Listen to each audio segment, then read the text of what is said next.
Pronto, começou a gravação. Boa tarde a todos e a todas novamente. A gente está dando encaminhamento, então, ao nosso curso, a unidade 3. Hoje nós teremos a professora Ellen Cerilo falando, então, sobre a juventude de terreiro. Professora Ellen, fique à vontade e pode começar a sua aula. Então, boa tarde, gente. Queria agradecer, primeiramente, o espaço e a disposição da reposição da aula.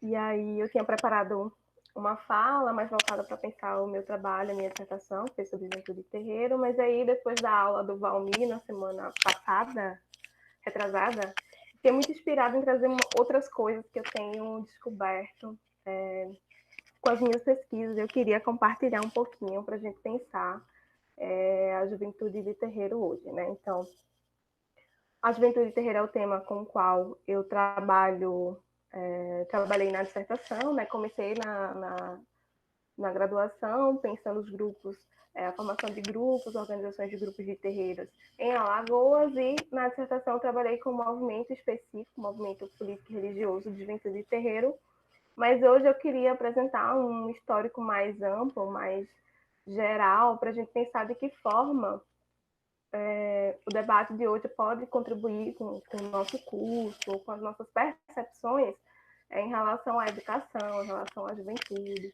mas no sentido de provocação mesmo das estruturas que nós já temos postas para nós aí nas nossas formas de ensino, de educação, para que a gente possa ir pensando outras formas de democratizar, de popularizar, enfim, esse ensino e esse acesso, né? Então, acho que antes de qualquer coisa, queria que vocês olhassem para o material e para as colocações com uma certa provocação de balançar um pouco mesmo essas estruturas educacionais que a gente está aí habituado a pensar, né? Então, a juventude, antes de qualquer coisa, acho que é importante a gente colocar alguns dados pensando de que juventude é essa que nós estamos falando, né? Qual é o contexto da nossa juventude no Brasil, de uma forma mais geral, para a gente poder pensar num âmbito mais específico, né, para Alagoas e para as nossas experiências. Então, vamos aos dados mais gerais, né, do que a gente está pensando por juventude. Tem, para pensar os efeitos das leis, as garantias fundamentais aí do Estatuto da Juventude, são consideradas pessoas jovens que estão aí com idade entre 15 e 29 anos. Isso é o que diz o Estatuto, que tem uma série de leis e garantias fundamentais para essa categoria, né? Enfim, relacionada à liberdade religiosa, relacionada à educação, relacionada ao trabalho, relacionada a diversas coisas, pensado especificamente para essa juventude, né? Então, esse Estatuto da Juventude de 2013, né? No entanto, existe aí uma desconexão do que seria essa juventude, né? Que esse Estatuto coloca, que essa juventude, ela é as pessoas, né, que estão entre 15 e 29 anos, né, já de acordo com a Organização das Nações Unidas, né, as pessoas que são consideradas jovens estão entre os 15 e 24 anos. Então, há aí uma desconexão em relação a essa categorização, né, o que seria, mas aí pensando num âmbito mais fechado, com uma categoria etária, né, ou seja, a gente define os sujeitos a partir apenas de uma categoria etária, e a gente vai sugerir a partir, enfim, desse parâmetro, né, etário, né, quais são as necessidades específicas ou não específicas, né, dessa juventude, a partir apenas desse recorte etário, né, muito desconexo, muito confuso, né, porque se o Estatuto coloca uma coisa, mas a ONU coloca outra coisa, né, o que é realmente, né, quem é essa juventude, né, o que a gente está pensando por juventude. E aí a gente chega no outro ponto, que é entender que essa juventude ela não é só partindo dessa característica etária, mas pensando num outro ponto de vista de quais seriam, enfim, essas categorias que se formam dentro desse grande nicho que é a juventude brasileira, né? Essa juventude contemporânea, mais especificamente. E aí a gente pensa, né, como é que se dá esse processo de juventude no Brasil? Quem são e quantos são e como são? Né? E a gente segue para uma linhagem mais construtiva, né, do que seria essa categoria de juventude.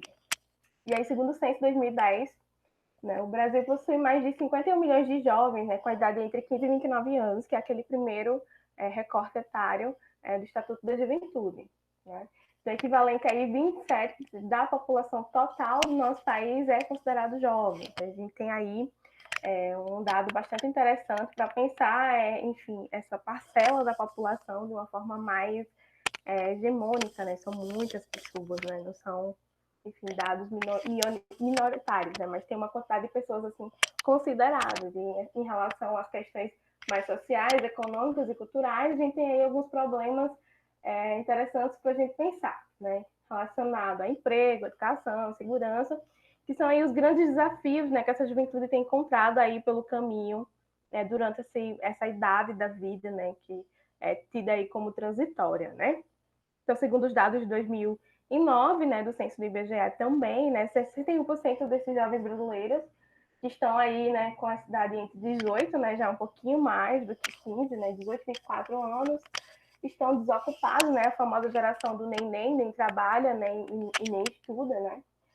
E aí existe um perfil de estudo sobre essa geração, que é um dado alarmante, né, desses jovens que estão entre os 18 e 24 anos, que não estão nem no mercado de trabalho e nem nas escolas. Então, onde é que está essa juventude que não está em nenhum desses espaços formativos, né?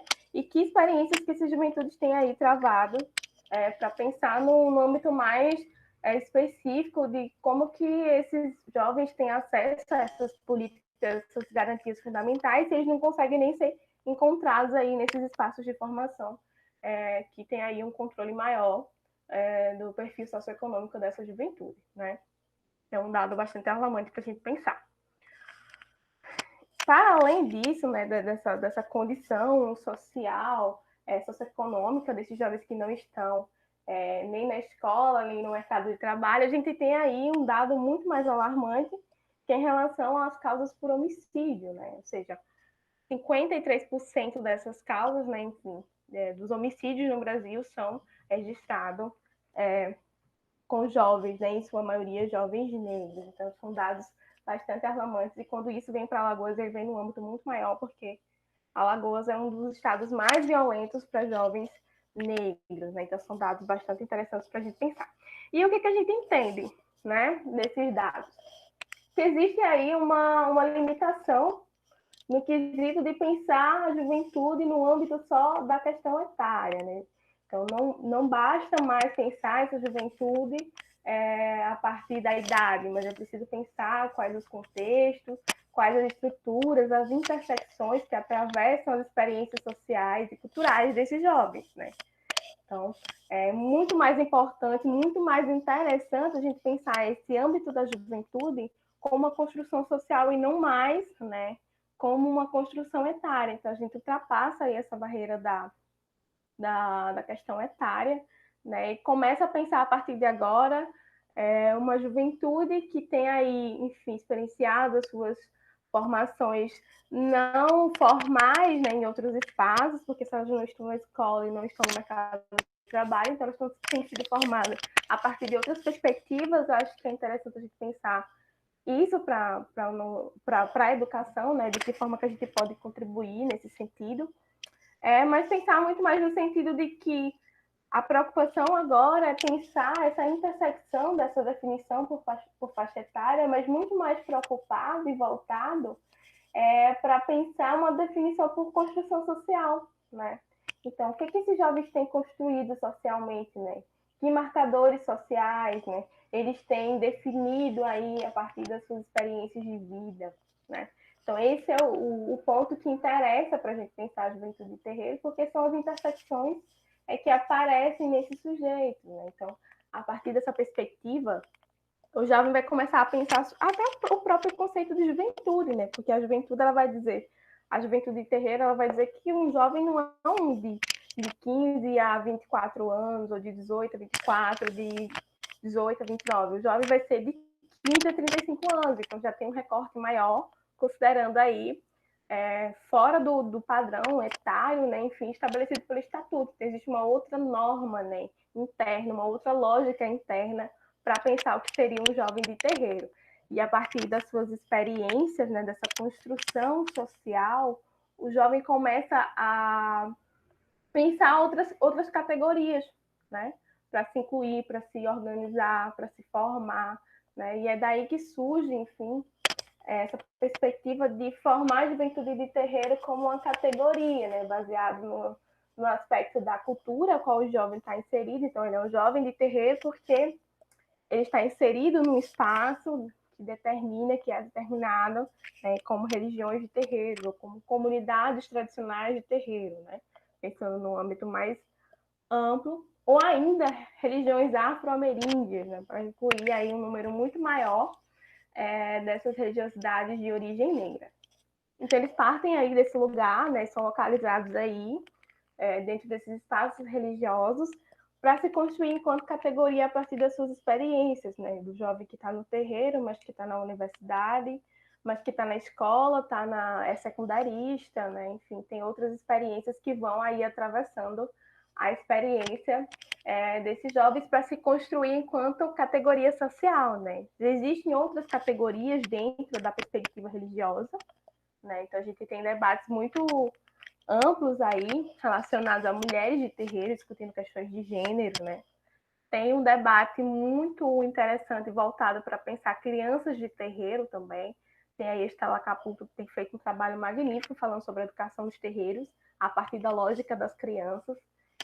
E, enfim, tem diversas categorias que vêm sendo pensadas a partir desse espaço, né, a partir dessa concepção desse território do terreiro, né, onde se professa a fé afro-religiosa, como uma categoria social que sai de dentro do terreiro para a sociedade, e eles precisam se pensar nesse outro âmbito, né? Não é mais só essencial pensar uma perspectiva religiosa, mas também é essencial pensar fora desse contexto, né? Como muitos deles colocam, né, da porta do terreiro para fora. Então, acho que ele se constrói como categoria social nesse âmbito, né? Dessa necessidade de fazer essa transitoriedade entre terreiro e sociedade.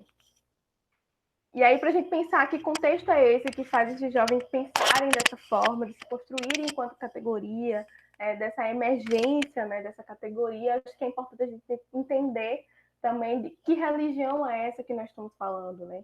Que comunidades são essas? Que jovens de terreiro, o que é o terreiro, o que se professa, né? Então, achei interessante trazer aqui algumas características muito básicas, assim, retomar um pouco da aula da professora Irineia para pensar de que religião que nós estamos falando, né? Que terreiros são esses, ou que espaços são esses, né?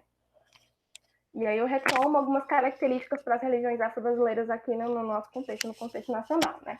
E aí eu gosto de pensar, para apresentar essa questão da juventude de terreiro, que tem pensado numa ampliação maior de pensar enquanto comunidades tradicionais de terreiro, né? E não só como religiosos de candomblé, umbanda, jurema, mas pensar de um âmbito mais interessante, que é pensar de fato o terreiro como espaço que tem aí reunido essas expressividades negras, essas religiosidades negras. Então, pensar comunidades tradicionais de terreiro pensar no âmbito de não generalizar, mas fomentar uma discussão acerca dessas religiosidades de origem negra que se mantém nesse espaço chamado terreiro, que nem sempre é um espaço, né, enfim, instituído, estrutura, mas é um espaço a qual se determina o sagrado. Então, tem muitas formas de ressignificar esse espaço, né, esse terreiro. Às vezes é só um cômodo na casa de alguém, ou enfim, é só uma comunidade religiosa, então nem sempre ele é algo palpável, né? O terreiro nem sempre ele é algo estrutural, mas ele é algo que se constrói, né? E aí algumas características importantes para a gente pensar esse espaço, essa cultura religiosa que faz aí mobilizar outros setores e outras experiências, é entender primeiro que as religiões, elas são de matriz africana, mas elas são brasileiras, elas têm, enfim, algumas influências de religiosidades africanas, de expressões religiosas africanas, mas elas são religiões brasileiras, são cultos traçados, que nem sempre segue uma linha pura, dita pura, de uma determinada nação, enfim, de uma determinada expressão religiosa. Então, há um traço muito mais enrolado, né, no sentido de que a gente precisa entender que essa forma que a gente compreende enquanto candomblé, enquanto umbanda, enquanto jurema, são religiosidades brasileiras, né? Elas se fomentam a partir de experiências africanas, né, pelo histórico do período escravocrata, mas aí ela se constrói, enfim, a partir das perspectivas e estruturas, né, que essas religiosidades encontraram aqui no nosso país. Então, elas se expressam a partir dessas estruturas, enfim, a partir desses contextos, né. Então, são religiões brasileiras. Então, muitas vezes as pessoas cometem o erro de dizer, enfim, que as religiões, o candomblé, enfim, a religião africana, não, tem uma matriz africana, mas são religiões brasileiras, né, que se constroem a partir, enfim, de cultos, né. O culto na África é totalmente diferente do que a gente tem aqui, né, tem algumas influências, algumas divindades, algumas questões que são similares, mas que se constroem aqui de uma outra forma, né. Outra característica interessante para pensar as religiões afro-brasileiras é a forte tradição oral. A gente sabe aí que as religiões, elas são totalmente orais, não existe um livro, né? Não existe um texto litúrgico que guie. Hoje a gente tem diversos livros, né, enfim, que falam dessa experiência, mas não é algo que é universal, como, por exemplo, uma Bíblia, qualquer outro livro que determine, enfim, as doutrinas, né, dessa religiosidade. Então, é uma religiosidade que tem uma tradição oral muito forte, que é passada, né, enfim, através da oralidade, né? Então, você aprende dentro do terreiro, é uma outra lógica, uma outra experiência religiosa que não escrita, né? A outra característica importante é pensar que as crenças são múltiplas, então existem múltiplas divindades, entidades e ancestralidades. Eu divido muito bem porque são diferentes perspectivas dessa expressão do divino, né? Então existem existe o direito, o esquerdo, o centro, existem várias vertentes aí dessas expressões divinas, né? Dessas entidades. Então tem os orixás, tem os catiços, tem os juremeiros, né? Tem os pretos velhos, enfim, os caboclos. São N entidades que vão aparecendo aí, que vão ser cultuados, né? Vão ser representados dentro dessa expressividade religiosa que é a religião afro-brasileira, né? E existe aí uma outra perspectiva que é a própria lógica, né, de dentro da religiosidade, né, em relação à cosmosensação, e a gente tira um pouco desse ocidente, da cosmovisão, né, e traz um pouco mais para o contexto decolonial, para pensar a integralidade da experiência humana de uma troca, né, com a natureza. Então, a religião ela é toda baseada em arquétipos da natureza, em energias e elementos da natureza. Os próprios orixás, eles são forças da natureza, então existe uma outra lógica, né, dessa integralidade do humano com o divino, né? Então a gente, diferente de outras teologias, enfim, de outras religiões, você consegue ter aí um processo de incorporação dessa religiosidade, né? Você assente de uma outra perspectiva, de uma outra forma integral, né, dessa experiência do humano e do divino. Há uma outra lógica aí para se pensar. A outra característica é a circularidade, né? Ou seja, é uma religião feita de ciclos. Né? Por que eu digo de ciclo? Há uma circularidade da religiosidade. Porque você passa por ela a partir de diversos processos. Então, você não entra na religiosidade como uma pessoa que já está lá há 10, 30 anos e que já passou por determinados processos. Então, é uma religião muito de ciclos. Então, você entra na religião e aí você se inicia, aí depois com 7 anos você se torna um sacerdote, e aí depois com mais 7 anos você se torna um outro cargo, e aí ela é feita de ciclos, né? O tempo é totalmente diferente, né? O tempo é contado de uma outra forma, né? Existe uma lógica muito circular, né? Desses ciclos que se abrem, que se fecham, e que concedem aí certos graus, certos cargos dentro de uma hierarquia religiosa que é muito bem definida, né? As religiosidades, elas são extremamente hierárquicas, né? Então, existem os sacerdotes, existe um sacerdote abaixo do outro sacerdote, né? Que são os babaquequerês, são os pais pequenos da casa. Então, existe uma outra lógica de divisão, né? Enfim, dessa comunidade religiosa, que é extremamente importante para pensar quando isso sai do terreiro para outro espaço. Então, essas seriam as características mais básicas, né? E que a gente pode ir conversando sobre outras depois, mas que define aí, de uma forma mais geral, essa experiência religiosa aqui no Brasil. E aí, pensando todo esse histórico, enfim, de existência e resistência das religiosidades negras, né, eu acho que é importante a gente falar sobre os processos de apagamento e demonização, enfim, que estão sujeitados a essas comunidades, que é a intolerância religiosa ou o racismo religioso. E a gente vai falar um pouquinho disso porque é extremamente importante pensar que o retrato, né, dessa intolerância religiosa, como ficou comum chamar, né, as práticas contra os adeptos de religiões diferentes, né, da sua pertença, é bom a gente pensar, né, com os retratos o retrato da intolerância religiosa ela é o racismo, né?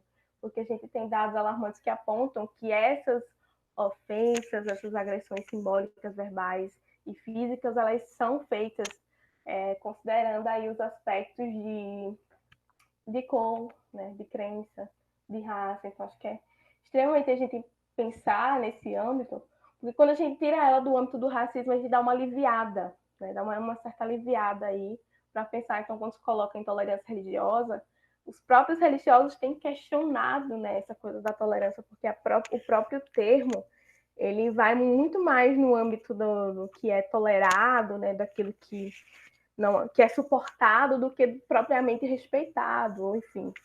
Ou você se incomodar, enfim, com uma religiosidade que nada tem a ver com você, mas que você se coloca, né, no direito de questionar, de agredir, de difamar, em favor de algo ou de alguém, né? Então, acho que a gente pensar essa intolerância religiosa no âmbito do racismo religioso é extremamente interessante, porque a gente precisa também entender que o racismo ele é um processo, né, um conjunto de estereótipos que ele não está limitado só nos discursos, mas ele é um tipo de relação, né, que se integra na sociedade. É uma construção social, mas que quando a gente coloca ele no âmbito da estrutura, parece que é algo muito alheio, né, às pessoas. Então, acho que pensar o racismo religioso estrutural é importante, mas é importante também a gente pensar as suas dimensões, né? Desses racismos outros, né? Racismo recreativo, racismo religioso, racismo científico e N racismos, domínios desse tipo de racismo estrutural que são extremamente danosos para as experiências pessoais, individuais e coletivas dessas comunidades, né? Então, perpassa aí por essas diversas questões, né? Porque a gente precisa entender que esse processo de desigualdade ele se dá à medida que um determinado grupo, enfim, é privilegiado a partir da subalternização de outros, né? Então, são N questões. Aí eu coloco aqui alguns dados para a gente ir percebendo e dar um pouco mais de concretude a isso que eu estou falando, né? Por que esses dados de intolerância religiosa, como se começou, se ficou comum ser dito, né? Eles perpassam por uma questão do racismo, né? Então a gente tem aqui um balanço, né, das denúncias, né? Esses são os que são denunciados, fora os que não são denunciados, né? Então a gente tem um aumento crescente, né, entre 2015 e 2016 desses casos. Tem uma caída em 2017, 2018, 2019, assim, absurdamente, né? O número de casos dobra aí para 354 denúncias sobre intolerância religiosa. E aí eu trago um outro gráfico para a gente pensar de um âmbito mais interessante, que é pensar, né? Quem é que está sendo atingido, né? Quem é que está denunciando, quem é que está falando. E aí esse outro gráfico mostra aí quais são as religiões que são mais afetadas, assim, que denunciam os ataques. A gente tem aí com 35% das religiões afro-brasileiras como alvo dessas agressões e dessas denúncias, né? Então a gente percebe que há aí, nesses dados de 2015, uma centralização dessas denúncias, né? Que são muito mais feitas contra os religiosos de matriz africana do que contra qualquer outra religião, né? Embora, acho que é importante pensar também e ver Esses outros dados, enfim, eu dei uma olhada, mas não tem uma diferenciação de cor ou de qualquer, enfim, outro dado que não esse nessas denúncias. Então, a gente precisa aí também pensar de que forma caracterizar melhor esses dados, para que a gente consiga fazer um alinhamento melhor desses perfis que vêm sofrendo aí essas agressões. Então, esses dados aí, de 2015, mostram que 35%, né, dos casos de denúncias, né, de religiões atacadas, 35% são contra os religiosos de matriz africana, né? E aí eu trago alguns casos, trago um outro dado que é importante para a gente pensar para o nosso trabalho, que é como que as religiões, o quanto e como, né, enfim, as religiões são citadas, né, nos livros didáticos, e a gente pensa já no âmbito da educação, né, como é que esses sujeitos se veem no espaço educacional. E aí a gente tem com 65% os cristãos aparecendo aí nos livros didáticos, né, as religiões orientais, islâmicas, judaicas, né, e ali com 3% apenas, né, e 2% aí aparecem as religiões indígenas, religiões afro-brasileiras e as religiões espíritas. E quando aparecem, né, porque a gente sabe que não é muito comum aparecer, embora a gente tenha aí leis que obriguem, né, o ensino de história da África e cultura afro-brasileira, mas essas religiosidades não aparecem nos livros didáticos, né? Então, um dado bem interessante para a gente discutir um pouco mais na frente. E aí eu trouxe alguns casos aqui para a gente pensar essa intolerância, esse racismo religioso de uma forma mais concreta, né? E aí eu trouxe aqui um trecho do livro, um livro de 88, do Edir Macedo, onde ele coloca, dedica, né, a obra aos sacerdotes das religiões afro-brasileiras, né? E ele coloca: dedico esta obra a todos os pais de santos e mães de santo do Brasil, porque eles, mais que qualquer pessoa, merecem e precisam de um esclarecimento. São sacerdotes de cultos como Umbanda, Quimbanda e Candomblé, os quais estão, na maioria dos casos, bem intencionados. Poderão usar seus dons de liderança ou sacerdócio corretamente se forem instruídos. Muitos deles hoje são obreiros ou pastores das nossas igrejas, mas não seriam se Deus não levantassem alguém que lhes dissessem a verdade. Então, veja, lá em 88, foi lançado um livro, né, de título Orixás, Caboclos e Guias, né, Deuses ou Demônios, pelo pastor Edir Macedo, onde ele dedica essa obra para os não esclarecidos, né, daqueles que precisam de esclarecimento ainda, para que acordem, enfim, ou conheçam a verdade, né, como ele coloca. E embora esse texto pareça muito bem intencionado, né, de uma boa intenção, de colocar, mas eu acho ele num tom extremamente agressivo, né, porque ele se coloca responsável, né, enfim, por dar esse esclarecimento, por guiar essas pessoas, né? Alguém precisa dizer a verdade, né? E essa verdade é o único Deus, né? O Deus que ele conhece. Então, um livro extremamente agressivo, né? Contra as religiosidades afro-brasileiras, que para qualquer pessoa leiga ou qualquer coisa está muito bem intencionado, né? Por que não ajudar, né? A gente precisa ajudar as pessoas, né? Então, ele coloca aqui que as pessoas precisam ser esclarecidas, as pessoas estão fora dessa racionalidade, né? Esses sacerdotes têm um dom, mas que devem ser utilizados para outras coisas que não essas, né? Então, assim, ele ainda coloca que esses sacerdotes, né, na maioria dos casos, estão bem intencionados, então dá uma certa aliviada ali, como se conhecesse desse contexto, como se soubesse, enfim.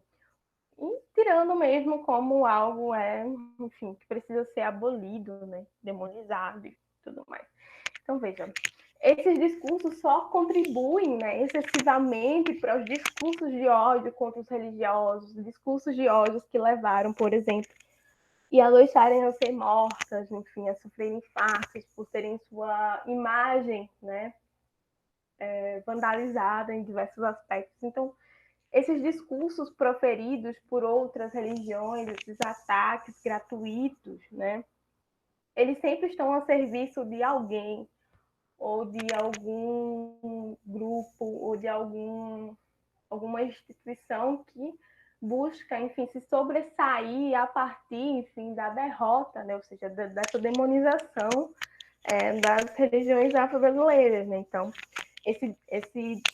essas práticas, elas não são inerentes à sociedade, mas elas são muito bem estruturadas e muito bem pensadas, né? Tanto que alguém tirou ali um tempo da sua vida para escrever um livro, né, só, enfim, defamando, né, as religiosidades afro-brasileiras. O segundo caso que eu trouxe é um caso de Alagoas, onde uma jovem de terreiro, que também é coordenadora de um dos movimentos, foi constrangida durante a aplicação da prova do Enem em 2016. Né? E aí ela relata, né? Eu cheguei tranquila, passei por todos os portões e não fui parada nem nada. Passei pela porta da sala que iria fazer a prova e nada foi falado.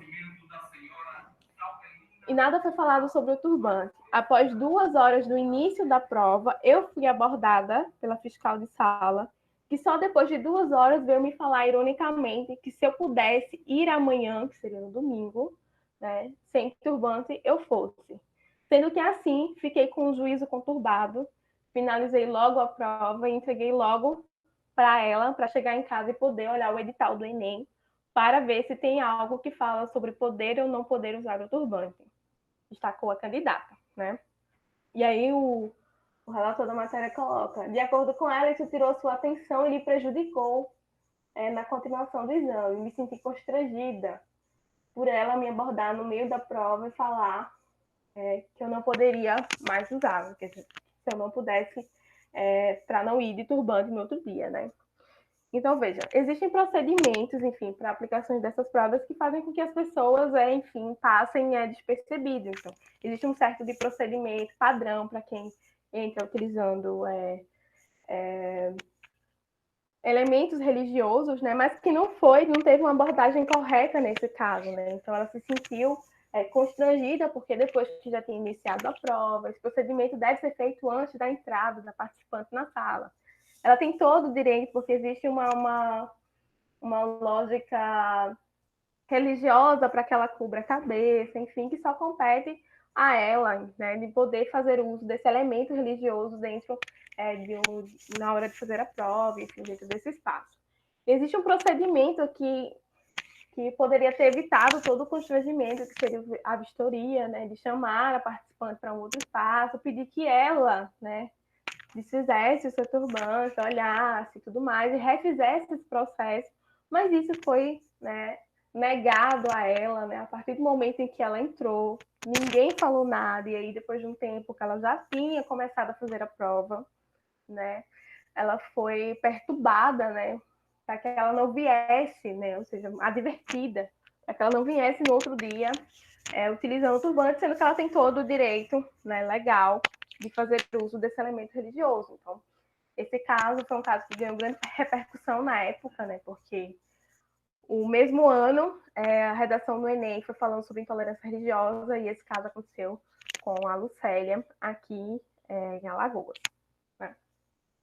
E o terceiro caso é um caso mais recente, né, foi um caso que aconteceu e teve aí uma repercussão muito grande, foi relacionado à mãe que perdeu a guarda da filha de 12 anos após o ritual de candomblé. Né? Trouxe aqui uma manchete da notícia, enfim, tinha colocado esse caso, acho que muita gente acompanhou aí nas mídias, né? Enfim, a mãe que teve a guarda da filha retirada, né? Porque a filha estava recolhida e foi...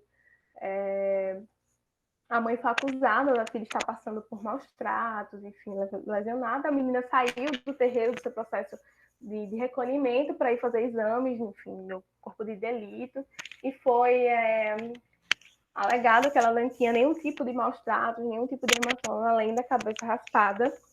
E para quem conhece assim, um mínimo da lógica interna, né, sabe o quanto que é danoso, né, enfim, esse processo de retirada do período iniciático de uma pessoa que está recolhida, né, que passa 21 dias no terreiro, para se recolher e faz todo o processo iniciático, raspa o cabelo, permanece no terreiro. Então, tirar essa pessoa para ir para um outro local, para dentro da lógica da religiosidade é extremamente danoso, né? Porque quebra toda a questão ritualística, né, que tem dentro desse processo iniciático. Então, esses são 3 casos que eu trouxe para a gente discutir, pensar nessa perspectiva que perpassa pelas questões da intolerância religiosa e do racismo, né? Como eu vinha colocando, são questões extremamente sensíveis e delicadas, porque são dolorosas, né, para quem participa. Se para quem já está na religião há muito tempo, né, sofre esse tipo de coisa, imagina para um jovem que não teve, enfim, um contexto religioso muito acessível, né, a essas religiosidades, e aí ter que passar por esses tipos de violação, né, ter seus corpos e, enfim, os seus direitos religiosos violados, né, porque se pensar no âmbito dessa coisa da proteção, de querer proteger a criança ou o jovem, né, o adolescente, os pais podem, enfim, perderem aí a guarda, né, via conselho tutelar, enfim, se for detectado maus tratos, e assim, nunca é pela questão da criança, mas é muito mais pela questão do que se pensa a respeito, né, daqueles rituais, enfim, que as crianças são submetidas e muitas delas conscientes, né, enfim. Existe, sim, uma lógica muito demonizada do que é as religiões, as pessoas acabam naturalizando isso e fazendo disso, enfim, as suas bandeiras aí de legitimação, né? E aí eu trago para pensar essa categoria da juventude de terreiro no cenário brasileiro. Então, que momentos que essa juventude vai se organizar, pensar em tudo isso que eu venho comentando com vocês sobre o racismo, sobre se pensar enquanto categoria, sobre as suas experiências coletivas, né? Como é que a juventude começa a se organizar no cenário brasileiro para se constituir um movimento, né? E aí o primeiro indício dessa organização, dessa articulação da juventude de terreiro é a partir da Rede Nacional de Religiões Afro-Brasileiras de Saúde, em 2003, que começa a articular os povos de terreiro, tendo aí 1 ou 2 representantes, sacerdotes, em cada estado, que começa ali a fazer uma articulação mais local, e aí começa essa comunicação, né, enfim, das regiões locais para o cenário nacional. E em 2016, 2006, 2009, na verdade, se pensa aí uma articulação para a juventude de terreiro, impulsionado por a RENAF. A RENAF, ela organiza grupos de trabalho para discutir questões voltadas para as religiosidades. Então, tem grupos de mulheres de terreiro, crianças de terreiro, homens de terreiro, agitação e comunicação, né? E o último eixo a ser criado, o último grupo de trabalho a ser criado, foi a Juventude de Terreiro, que tinha aí um propósito de articular essa juventude para pensar políticas públicas, né? Pensar as questões que atravessavam aí as experiências dessa juventude, né, no contexto da contemporaneidade. Então, a Renafro, ela passa a organizar e impulsionar e apoiar financeiramente a realização de encontros nacionais e regionais de juventude de terreiro. Um outro momento que é muito importante foi para a juventude de terreiro foi a segunda conferência de intelectuais da África e da diáspora que aconteceu em Salvador em 2006, que teve um eixo dentro dessa conferência só para discutir juventude de terreiro. E aí os abalorixás, e alorixás, e todos os intelectuais, e todos os pesquisadores da área se reuniram para pensar de forma mais específica, né, a condição social desses jovens de terreiro. E em 2009 teve um seminário municipal de juventude de terreiro em Teresina, que foi um seminário no sítio do Pai João de Aruanda, se não me engano, se não me falha a memória. E ele realizou um encontro, um seminário municipal de juventude, onde a juventude preparou, né, enfim, estudou durante todo um final de semana e preparou um relatório, né, para ser entregue ao prefeito da cidade, como medida de reivindicação de direitos das comunidades de terreiro. Então, em 2009 teve esse encontro que foi um encontro que serviu de modelo para muitos outros encontros que ocorreram sobre juventude e terreiro. E teve também em 2013 o Encontro Nacional de Jovens de Terreiro, né, que reuniu aí jovens de diversos estados para pensar a questão da juventude e terreiro. Nesse encontro não houve nenhuma participação de nenhum jovem de Alagoas, não havia uma articulação mais detida a respeito dessa articulação aqui em Alagoas ainda. Então, nesse encontro não teve, mas foi um encontro extremamente importante para fomentar essas articulações em diversos estados, né? E posteriormente também possibilitou aí uma articulação para a formação da rede regional de juventude e terreiro, né? Que teve aí os seus movimentos mais fortes em Alagoas, no Pernambuco e no Ceará, né? Uma rede nordeste de atuação. Trouxe aqui duas fotos de um desses momentos que eu coloquei aí para vocês. Essa primeira fotografia foi do Seminário de Juventude Terreiro, lá de Teresina. Então, vocês podem ver aí que eles estavam muito bem organizados, né? Tem alguns mais velhos que sempre estão ali dando um apoio, mas a Juventude Terreira estava lá, enfim, fardadinha, com o logotipo do movimento e tudo mais, nessa atividade Seminário de Juventude de Teresina. Nessa outra foto aqui é uma atividade da Rede de Juventude Terreiro de Pernambuco, onde eles realizaram uma paralisação do povo de terreiro, né? Paralisaram todas as atividades nos terreiros e foram para a rua, né? Para ir de contra um movimento crescente que estava tendo no Recife, chamado de Gladiadores do Altar, né? Que era o pessoal da Igreja Universal que, enfim, estava ocupando a cena pública com palavras de ordem, ameaçando e dissimulando discursos de ódio contra as religiões afro-brasileiras em Pernambuco. Então, a Juventude Terreiro articulou um movimento de paralisação dos povos de terreiro junto com outros grupos culturais e foram para a rua para reivindicar, para falar sobre essas manifestações que estavam ocorrendo lá em 2015. Em Alagoas, esse movimento ele vai surgir a partir da formação da rede, né, Aburunilê. Aburunilê é um nome iorubá, significa o irmão mais novo da casa, né, em alusão à juventude, né, a própria juventude. É um movimento que vai adotar a identidade visual e os princípios, né, organizativos da juventude de Pernambuco. Então, eu coloquei aí para vocês um pouquinho de uma entrevista que está na minha dissertação, e a identidade visual do grupo, que é o movimento aqui de Alagoas. Então, quando eu pergunto sobre a formação, de como é que se deu esse processo de formação de movimento da juventude enquanto movimento político-religioso, né? Um dos jovens relata que o Aburu nasceu no estado e precisava de um movimento que se consolidasse muito rápido, né? A gente tem uma questão com a Renafro, né? E não dava para o Aburu ser mais um movimento que ia nascer e morrer com um tempo breve. Então, a gente decidiu colocar o mesmo nome que o Aburu de Pernambuco, com o objetivo de fazer com que o Aburu aqui no estado tivesse um nome mais forte. Então, uma das primeiras estratégias políticas desse movimento aqui em Alagoas foi buscar, né, suporte no movimento que já estava consolidado, que já tinha uma certa divulgação, que já era um movimento conhecido.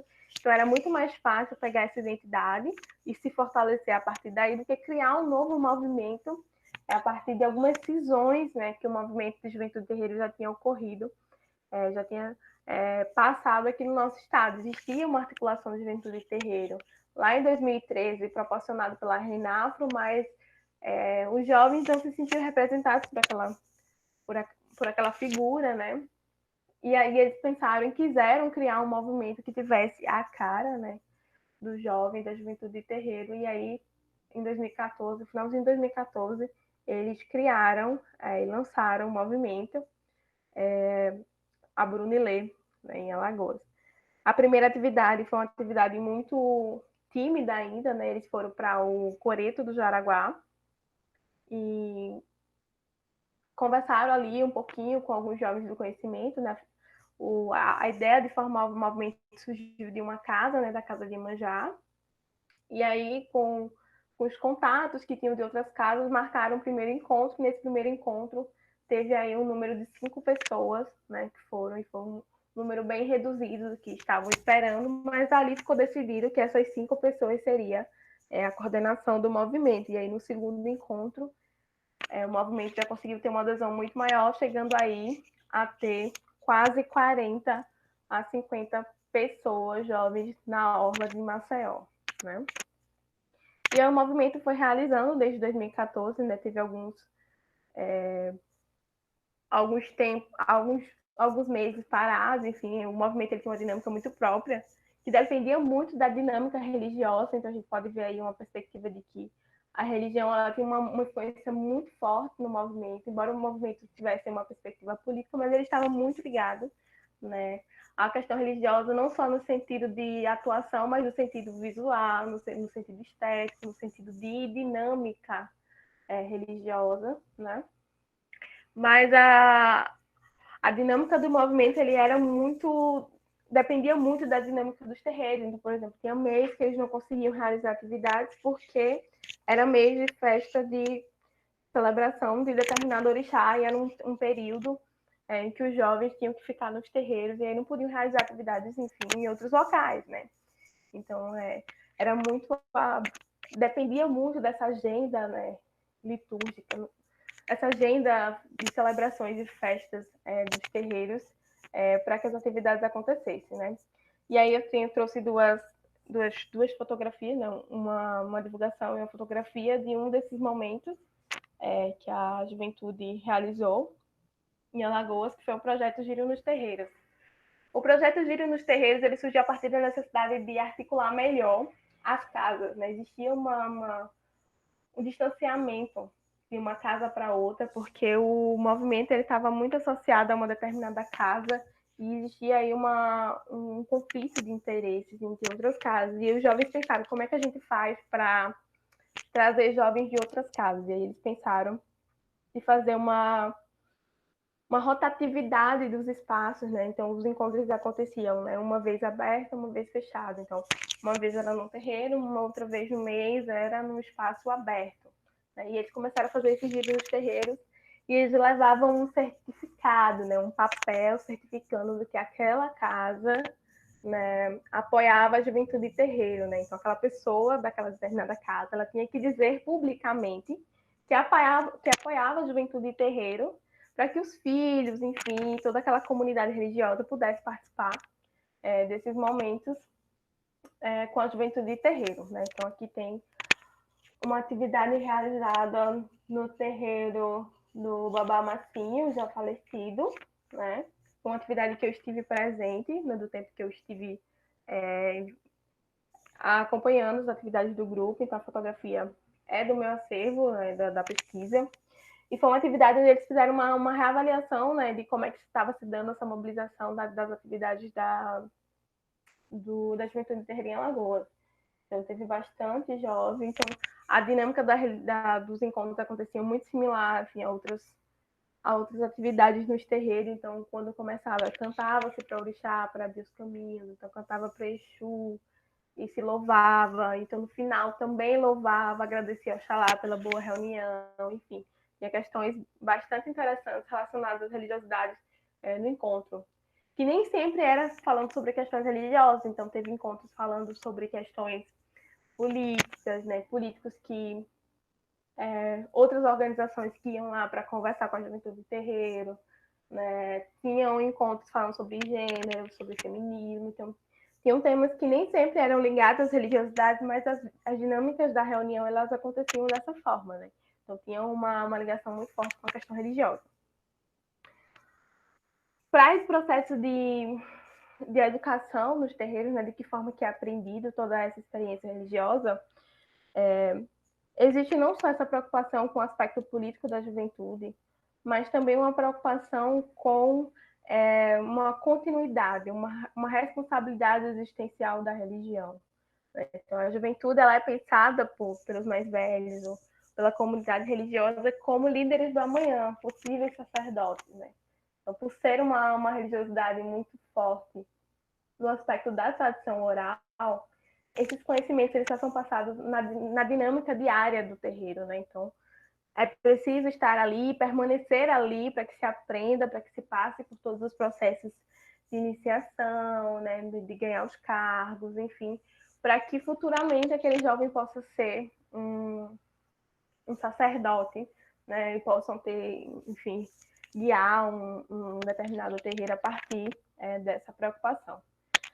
Essa preocupação vem justamente devido ao histórico de apagamento dessas religiões, mas também devido à descontinuidade, né, desses terreiros. Então, o afastamento de determinados aspectos da religião fizeram com que os terreiros fossem sendo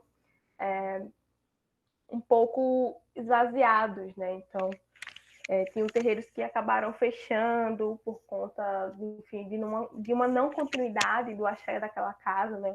Ou o babalorixá, o ialorixá morre, e aí não tem ninguém para ficar, não tem alguém para que o orixá possa determinar para cuidar daquela religiosidade, e aí acaba se perdendo, né, aquele axé, aquele fundamento daquela casa. Então existe uma preocupação muito mais do que política, no sentido de que é preciso estar vivo para dar continuidade à tradição religiosa, né? Então, como é que se vive? Se reivindicando esses aspectos que são negados socialmente, diariamente, para essas comunidades, principalmente para a juventude, né? Considerando aí todos os aspectos sociais e econômicos que essa juventude tem enfrentado aí nos nossos dias, né? Então, essas experiências de formação religiosa, política e social, elas atravessam aí essas comunidades no sentido de fazer, enfim, uma reviravolta, né, nesse sentido do estigma que se criou a respeito das religiosidades negras de terreiro, né? Então, existe aí uma responsabilidade existencial para com essas religiões, para a continuidade dessas religiosidades, para que elas continuem existindo, né? E aí, para encerrar, eu queria trazer, para a gente abrir, né, a gira, o debate, eu queria encerrar com essa foto que eu acho magnífica, né? E com um poema da Conceição Evaristo, que fala sobre a relação entre o velho e o novo, né? Entre o velho e o jovem. E aí ela diz o seguinte: na face do velho, as rugas são letras, palavras escritas na carne, abecedário do viver. Na face do jovem, o frescor da pele, e o brilho dos olhos são dúvidas. Nas mãos entrelaçadas de ambos, o velho tempo funde-se ao novo, e as falas silenciadas explodem. Que os livros escondem, as palavras ditas libertam. E não há quem ponha um ponto final na história. Nos olhos dos jovens, também o brilho de muitas histórias. É preciso eternizar as palavras da liberdade, ainda e agora. É isso, gente. Deixo aberto o debate para a gente ir conversando um pouquinho mais sobre essas experiências. Obrigada. Que lindo poema, maravilhoso, Ellen. Muito obrigada, querida. Então, vamos abrir a roda, vamos abrir a discussão. Quem quiser começar, é só levantar o dedinho, marcar no chat.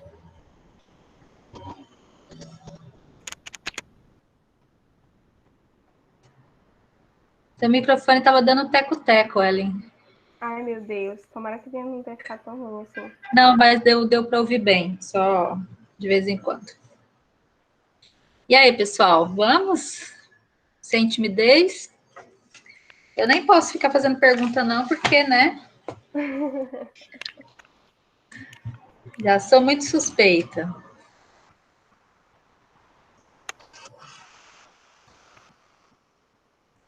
Olha, enquanto vocês pensam, eu vou fazer pergunta.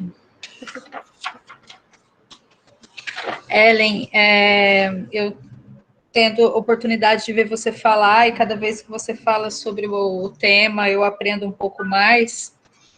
E hoje eu aprendi mais um pouco, e eu acho que você está se apropriando da sua pesquisa também, e já conseguindo manipular aí os dados, as informações, as coisas que você foi trabalhando na dissertação, apresentando sempre novas nuances, né, que a gente deve considerar. E aí eu queria partir de duas coisas, assim, talvez 3, mas primeiro a importância, chamar atenção para nós, pessoal dentro do curso, da importância da gente fazer essa discussão que a Ellen traz no primeiro momento sobre a questão da juventude no Brasil, em Alagoas. Isso para nós é importante, é estratégico para pensar como que a gente tem levado o curso, como que a gente vai encaminhar o curso para o final agora, né? Porque nós temos mais uma aula, a aula da Alana, e depois a gente precisa discutir de modo mais sistemático a construção do material que nós vamos fazer, que a gente se comprometeu a fazer. E a juventude é um eixo central dessa discussão, né? Já que a gente tentou aí, buscou nesses meses de curso, entrelaçar a juventude, a religiosidade e a educação popular. Então, esse eixo de debate a partir da juventude, que a gente já começou no debate lá com a Pastoral da Juventude do Meio Popular, e a Ellen traz mais elementos hoje, isso vai se consolidando melhor para a nossa discussão, né?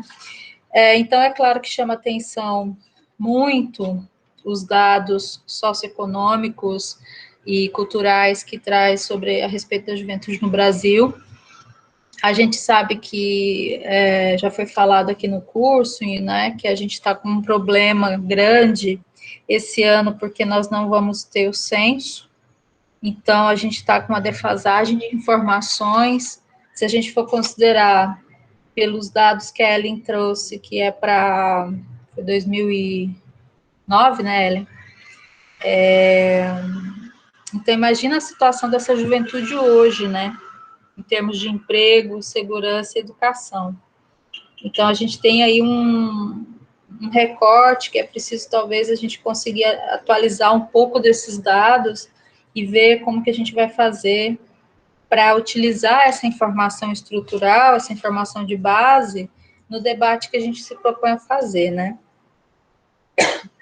Aí, isso é a primeira coisa que eu queria chamar a atenção, e aí se a Ellen pudesse depois falar um pouco mais sobre essa questão da juventude, porque talvez, eu imagino que ela tenha dados aí, outros, que possam ajudar a gente a pensar, ou mesmo se isso era algo que a gente deveria construir nós mesmos. Não é que a gente vai fazer o censo que o Brasil deixou de fazer, né? Mas como que a gente poderia, talvez, estar mais atentos a essa informação. Não sei se pelo governo do estado de Alagoas a gente consegue um pouco mais dessa informação, mas conseguir isso mapear melhor. E aí eu queria perguntar também, Ellen, porque o dado que você traz das denúncias de intolerância religiosa, que é sempre muito preocupantes e problemáticas, o que você acha que explica esse aumento das denúncias aí nesse recorte, dando um pico em 2016, depois outro pico em 2019? Eu não imagino como nós estamos hoje, né? Teria que fazer um levantamento, talvez, também prévio disso. Mas o meu medo é que esse número tenha saltado ainda mais esse ano. Não sei se com a pandemia talvez isso possa ter diminuído. Eu tenho uma ideia, lógico, né? A gente olha assim, você tem uma suspeita. 2016 foi o golpe, e 2019 é o Bozo, né, que está na área. Mas talvez eu acho que você possa falar um pouquinho mais sobre isso também para nós. E aí, uma outra coisa, eu não sabia desse caso da Lucélia, do preconceito que ela sofreu aí, do racismo que ela sofreu na prova do Enem. Não sei dessas regras aí também, o que entra nessas regras, né, em relação a isso. Eu fico pensando nos meninos que usam boné, se eles são proibidos de usar boné durante a prova também, ou não. Mas, enfim, eu estava realmente por fora dessa informação. E em relação aos jovens, à juventude de terreiro, eu não sei se eu já fiz essa pergunta para você. Se eu fiz, eu vou fazer de novo. Como que é debatido, ou se não é debatido, a questão da reafricanização, que é o que os sociólogos, né, chamam de reafricanização, né? Que aí, a partir dos anos 70, as religiões afro-brasileiras no Brasil, até a Umbanda, começam a se reapropriar de uma memória africana ou tentar recolocar, trazer, né, da África elementos, né? Porque você faz aí a fala corretíssima, né, o fato de que as religiões afro-brasileiras, elas não são religiões africanas estrito sensu, né, são religiões constituídas aqui no Brasil num longo processo de reelaboração, de ressignificação, de contato entre diferentes tradições, né? Quer dizer, essa matriz africana, ela é base, mas ela não é ipsilitris, né? Tal como se dava na África. E aí, como que o pessoal debate ou não debate essa questão da reafricanização? Isso é algo que chega tranquilamente, ou isso é algo que é colocado em disputa dentro das casas?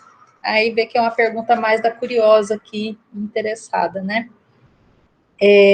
Porque é uma constante criação e recriação desses elementos daquela chamada tradição, ou são várias tradições, né? São vários elementos que se colocam aí. Eu acho que era interessante saber um pouquinho mais sobre isso também. Então, fiz só 3 perguntas, tranquilo? Quem mais, gente, quer colocar aí pergunta? A gente faz mais um bloquinho.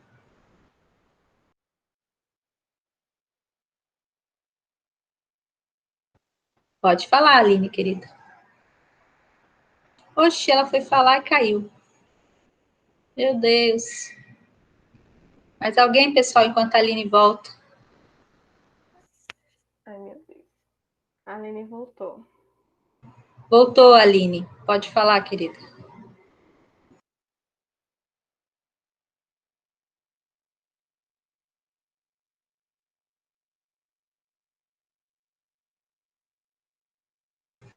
Aline?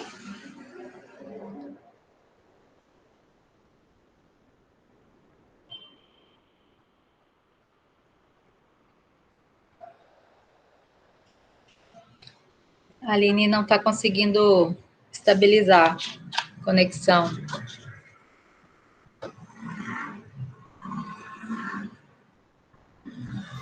Voltou. Oi, gente, me escutam? Agora sim, querida. Ai, minha gente, desculpa, a internet aqui deu uma oscilada. Primeiro, né, quero dar boa tarde e pedir desculpa pelo atraso, a gente teve aqui um problema de internet e de agenda. Quero parabenizar a Ellen pelo trabalho, pela exposição. Quero dizer que eu já conheço o tema um pouquinho, né, mas toda vez que eu escuto a Ellen falar, eu aprendo cada vez mais. Assim, para mim, sempre abre, né, outros olhares sobre o tema, de forma geral. Também quero justificar a ausência do pessoal aqui da Casa do Congresso do Povo, porque hoje tá rolando, né, uma oficina de artesanato e muitos deles tiveram, né, que participar da construção da oficina, mas eles mandaram aqui vários beijos para todos e pediu desculpa. A pergunta que eu tenho para a Ellen é no sentido de como é que, não sei se deu tempo até de perceber isso nas investigações que a Ellen fez para a dissertação em TCC, mas como se dá a relação, né, do movimento de Juventude Terreira aqui em Alagoas com os movimentos sociais, né? Se tem, como foi, como é que se dá essa participação, tanto das relações com os movimentos do campo, se há, então, ou com outros movimentos, seja estudantil, político, partidário, como é que se dá essa construção, ou se eles também, né, nas reuniões, sei que a Ellen também, né, fez algumas investigações, né, nas reuniões, participou de algumas, né, se eles colocam essa articulação com outros movimentos sociais, se é importante ou não, até para se consolidar enquanto movimento, mas também, né, para expandir esse tema tão importante, desde da organização da juventude de terreiro, mas também do racismo, do preconceito, e também das religiões, né, de matriz africana. Como é que a Ellen também enxerga essa articulação, se há ou se não há. É isso. Muito obrigada, Aline. Então, Ellen, quer começar a responder? Acho que podemos, né? Sim. Pessoal, qualquer coisa eu vou colocando ali no chat, tá? Certo. Então, perguntas da professora. Relacionada aos dados. Esses dados, eles são um pouco realmente um período mais anterior. E eu confesso que eu também tenho essa preocupação com a falta de dados mais recentes. Até porque eu trabalho com história do tempo presente. Então, quanto mais mais intenso, melhor, né? E aí eu fico realmente com essa preocupação. Tive acesso a uma quantidade de dados assim, absurdos assim, do censo de 2010 relacionados a Alagoas, mas não consegui ainda fazer uma estudada, né, para dar uma analisada melhor nos dados, mais relacionado à questão da juventude, relacionada à pertença religiosa e relacionada à cor e identificação étnica, né? São os dados que estão muito assim, muito soltos ainda, não consegui cruzar esses dados, mas estou fazendo isso agora nesse período da quarentena para ver se eu consigo, enfim, publicizar isso o mais breve possível. O que tem saído aí desses dados mais recentes são amostras, né, de pesquisa, principalmente relacionadas ao período da pandemia, né, enfim, dos óbitos, enfim, da questão da violência, né, doméstica e tudo mais. Tem alguns dados interessantes que podem ser vistos aí, eu posso estar socializando com vocês depois, relacionados a Alagoas, né, mais voltado para Alagoas. Então a galera está fazendo um trabalho muito massa, voltado para levantar esses dados, né? Agora, que a minha preocupação é que os dados não fiquem só os dados, né? Eu acho que existe precisa ter uma preocupação e um trato melhor, acho que um trato mais sensível, né, do que se faz, porque não é só ficar, oh meu Deus, né, quanta coisa horrível, mas o que a gente faz com isso, né, o que a gente faz com esses dados, né? Acho que o curso ele é uma resposta muito positiva nesse sentido, porque a gente está propondo a colocar uma outra dinâmica, né, de formação, colocar outras experiências, e eu acho que o curso é louvável nesse sentido, porque traz outras categorias de juventude que não, enfim, a juventude cristã, enfim, um outro perfil, né, de formação, e acho isso brilhante, né, e eu acho que a gente pode ir socializando esses dados. Uma outra questão que eu acho que poderia ser feita, é uma coisa que eu tenho feito mais aqui, né, no Sertão, é a coisa do mapeamento, né, você utilizar essas plataformas digitais para gerar dados, assim, enfim, a partir dos critérios, enfim, que são mais necessários para enfim, para pensar de forma mais objetiva, né? Então, eu tenho feito aqui o mapeamento dos casos de racismo religioso, né? Inclusive, já fazendo aí, vai entrar no livro, né? O artigo. Mas eu tenho feito esse mapeamento de uma forma muito mais interna, assim, aproveitando a disponibilidade e o acesso das pessoas à internet, smartphone, enfim, e fazendo, enfim, pela plataforma do Google Forms mesmo, um questionário que dê conta aí de apresentar uma amostra, né, desses dados e desses relatos, né, abrindo aí para questões mais abertas, né, e dissertativas, né, sobre a situação, né, desses religiosos aqui no sertão. Então, acho que fica uma possibilidade também de fazer isso pensando a partir de outros objetivos, sei lá, educação, até, enfim, outras questões. Acho que fica aí a dica. E tem também uns relatórios bem interessantes sobre o perfil socioeconômico da juventude brasileira, que é extenso, mas que se der uma olhada, acho que dá para salvar muita coisa, assim, no sentido de tirar algumas conclusões mesmo, enfim, de aproveitamento sobre traçar aí esse perfil, né, e cada vez mais estreitando esses dados, né? Em relação à questão dos ápices, de fato, né? De fato, a gente tem aí períodos mais tensos, né, para os religiosos, né? Enfim, não só religiosos de matriz africana, mas outras religiosidades também, porque a gente tem uma crescente alta de um cristianismo, né? Eu estava até lembrando, a professora perguntando, lembrando do texto sobre cristofascismo, né? Que a gente tem feito umas leituras novas, ainda não vou me colocar aqui, porque eu ainda estou meio que pegando, tateando aí, enfim, essas leituras, mas eu acho que a gente tem aí um crescimento muito vertiginoso dessas agressões, desses discursos que ganharam, né, o cenário político, né, que ganharam nesse cenário, nessa abertura, né, desse discurso, uma legitimação, né, para esses discursos. Então, se você tem aí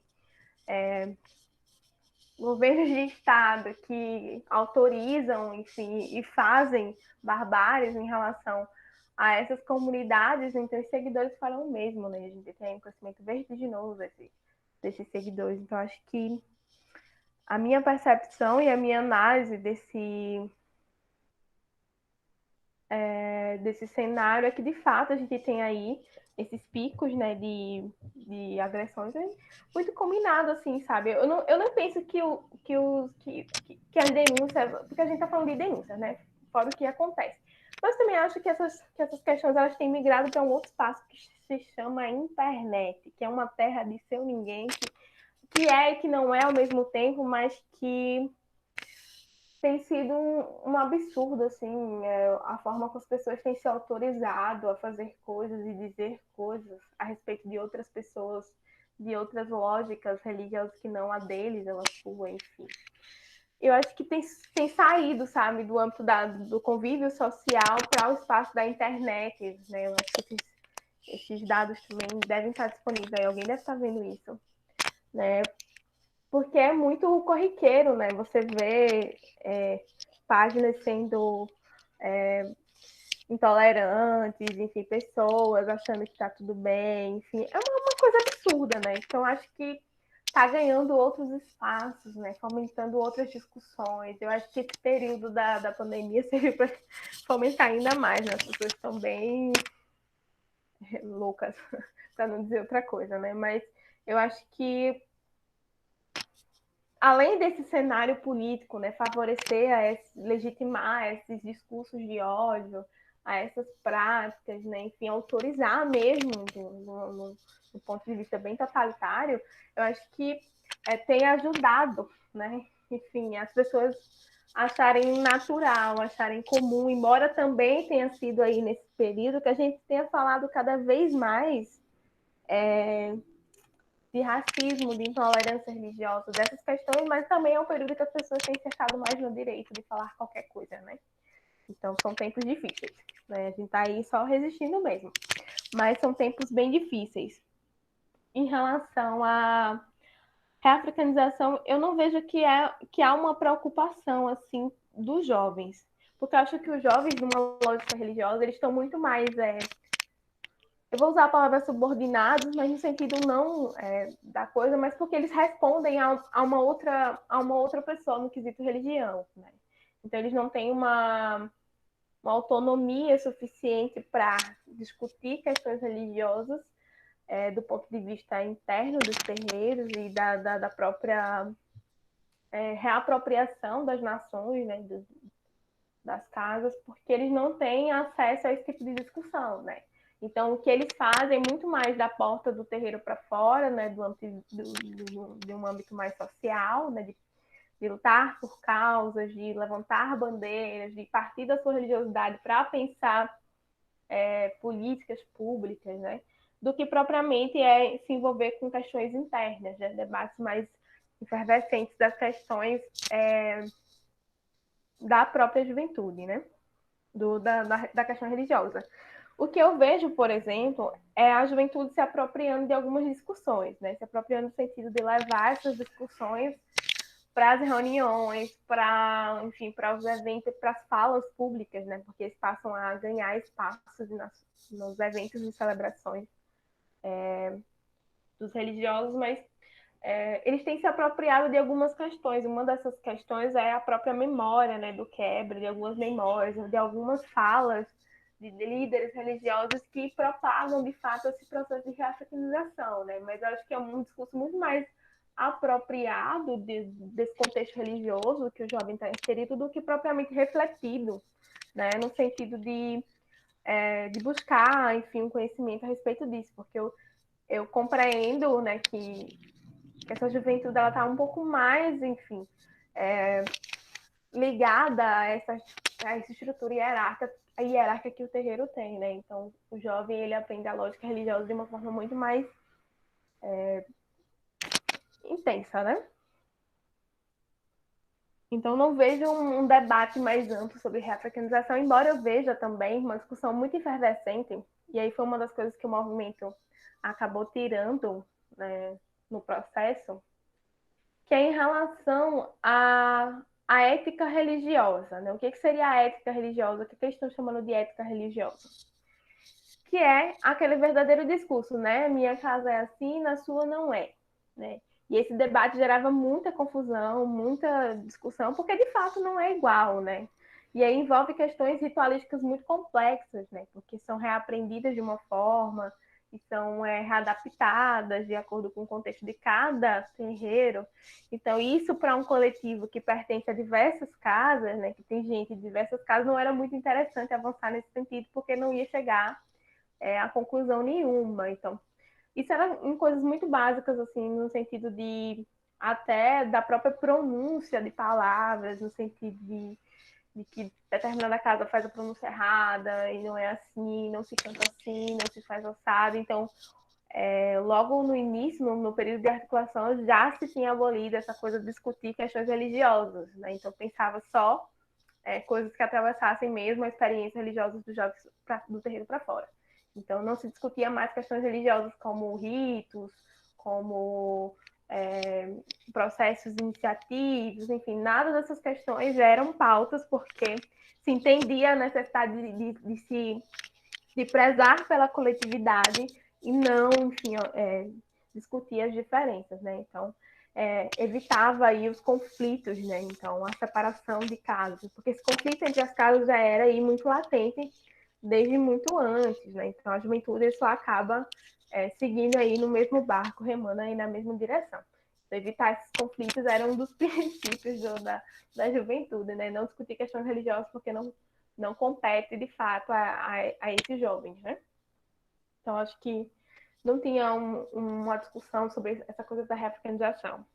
Em relação à questão da Aline, o movimento ele se colocava partidário, né? Tinha muito essa palavra aparecendo nas entrevistas. Inclusive, uma coisa que eu inseri depois da defesa, foi justamente essa relação. Eu senti uma necessidade de colocar algumas questões relacionadas aos tipos de organizações políticas que a juventude acabou construindo.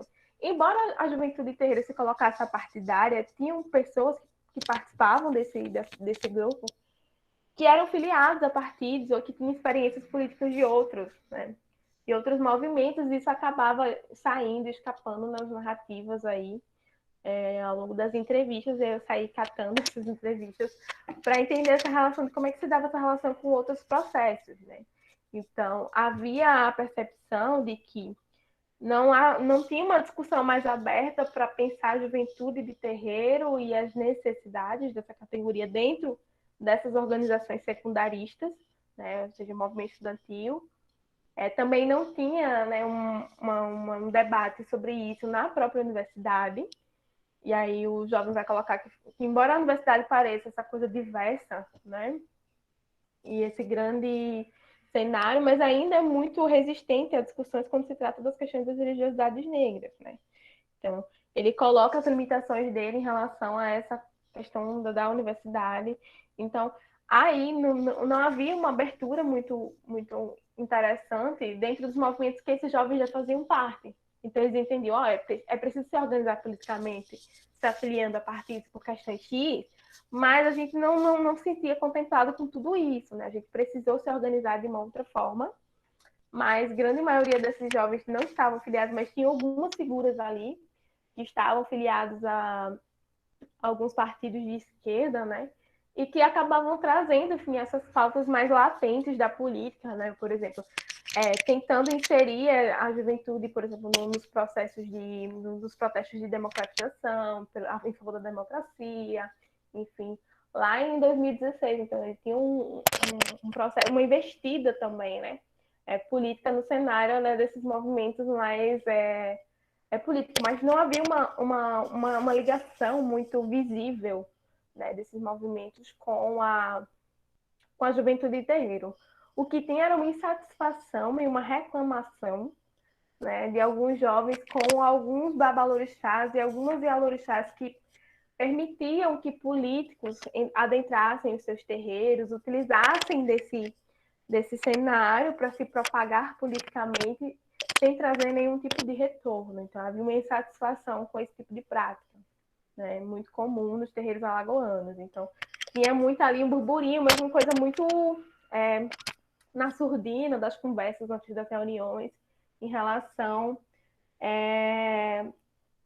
dessas perspectivas, mas eles são muito astutos no sentido assim, quando você quer perguntar alguma coisa relacionada a isso, você fala, uma questão muito complexa, e não diz de fato qual é a complexidade de tudo isso, mas tinha essa reclamação, né, enfim, essas questões que acabavam se sobressaindo ali em relação a essas questões dessas figuras políticas, né, que iam para os terreiros, enfim, e também uma reclamação dos terreiros que também utilizavam isso, mas eles entendiam que era uma questão muito de troca, né, dessa questão política, de que o terreiro também ganhava um certo prestígio, né, com essa ida, né, desses terreiros, e aí que vão se surgir aí, vou até estou dando spoiler já, viu, de outras coisas, de outras pesquisas, mas surgiu aí a ideia de que existem os terreiros elitizados, né, que são esses terreiros que têm aberto aí essa brecha, né, para essa construção política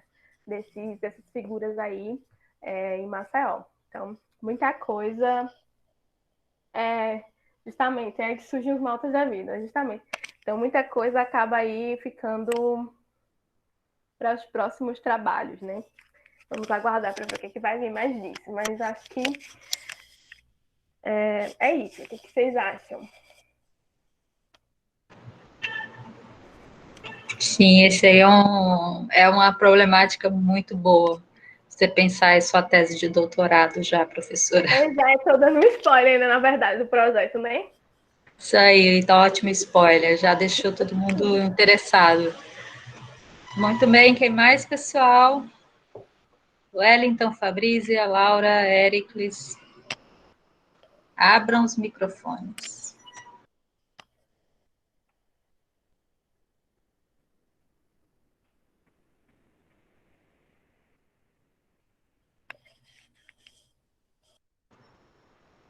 Meu povo, não deixa a gente assim no vácuo, por favor.